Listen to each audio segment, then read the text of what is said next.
This channel does not promote any violent, harmful, or illegal activities. All content provided by this channel is meant for an educational purpose only.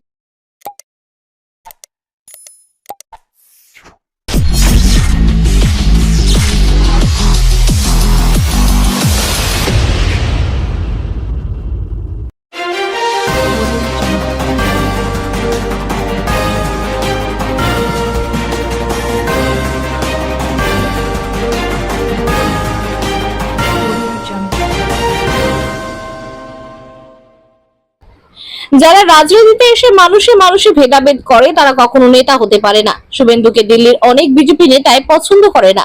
নন্দীগ্রামে ওকে হারিয়ে ছাড়বো, বিধায়ক হিসেবে ওর মেয়াদ আর 1 বছর। শ্রীরামপুরে বসন্ত উৎসবে যোগ দিয়ে বিরোধী দলনেতা শুভেন্দু অধিকারীকে নিয়ে এমনই মন্তব্য শ্রীরামপুরের তৃণমূল সাংসদ কল্যাণ বন্দ্যোপাধ্যায়।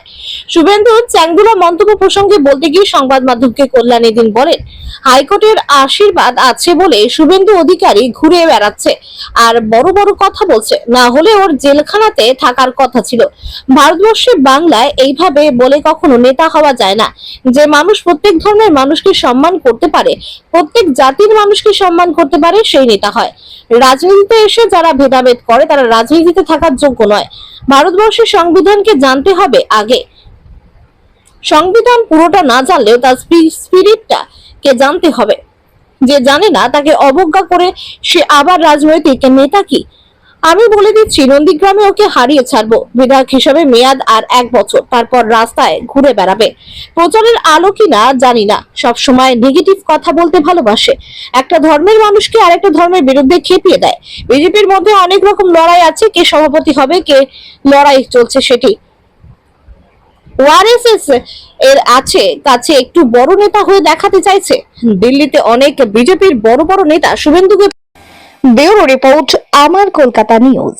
শুভেন্দু বলেছে মুসলিমরা ওরা ক্ষমতা এলে ছুঁড়ে ফেলে দেয়। এই শুভেন্দু অধিকারী হাইকোর্টের আশীর্বাদ আছে বলে ঘুরে বেড়াচ্ছে আর বড় বড় কথাবার্তা বলছে। নাহলে ওর এতদিন জেলখানাতেই থাকার দরকার ছিল, জেলখানাতেই থাকে। ভারতবর্ষের মানুষ, বাংলার মানুষের ওইভাবে বলে কখনো নেতা হওয়া যায় না, লিডার হওয়া যায় না। যে মানুষ প্রত্যেক ধর্মের মানুষকে সম্মান করতে পারে, প্রত্যেক জাতির মানুষকে সম্মান করতে পারে, সেই নেতা হতে পারে। রাজনীতিতে এসে যারা ভেদাভেদ করে তারা রাজনীতিতে থাকার যোগ্য নয়। ভারতবর্ষের সংবিধানকে জানতে হবে আগে। সংবিধান পুরোটা না জানলেও তার স্পিরিটটাকে জানতে হবে। যে জানে না, যে তাকে অবজ্ঞা করে, সে আবার রাজনৈতিক নেতা কি? তবে এইটুকু আপনাদের মাধ্যমে বলে দিচ্ছি, নন্দীগ্রামে এবার ওকে হারিয়ে ছাড়বো। আর ওর এমএলএ হিসেবে ডিউরেশন মাত্র 1 বছর, তারপরে রাস্তায় ঘুরে বেড়াবে। আগেও যেমন বলেছিলাম, আজও আবার বলে যাচ্ছি, 1 বছর পর রাস্তায় ঘুরে বেড়াবে। প্রচারের আলো ফালো কিন্তু জানি না, ও সবসময় নেগেটিভ পলিটিক্স ভালোবাসে। একটা মানুষ ধর্মের মানুষকে অন্য ধর্মের মানুষকে খেপিয়ে দেয়। বিজেপির মধ্যে অনেক রকম লড়াই আছে, কে বিজেপির প্রেসিডেন্ট হবে সেই জায়গায় আছে। ও একটু আরএসএস এর কাছে বড় নেতা হতে চাইছে। আবার বিজেপি, আমি তো বলছি দিল্লিতে বিজেপির অনেক বড় বড় নেতা শুভেন্দুকে পছন্দ করছে না, জেনে রাখুন।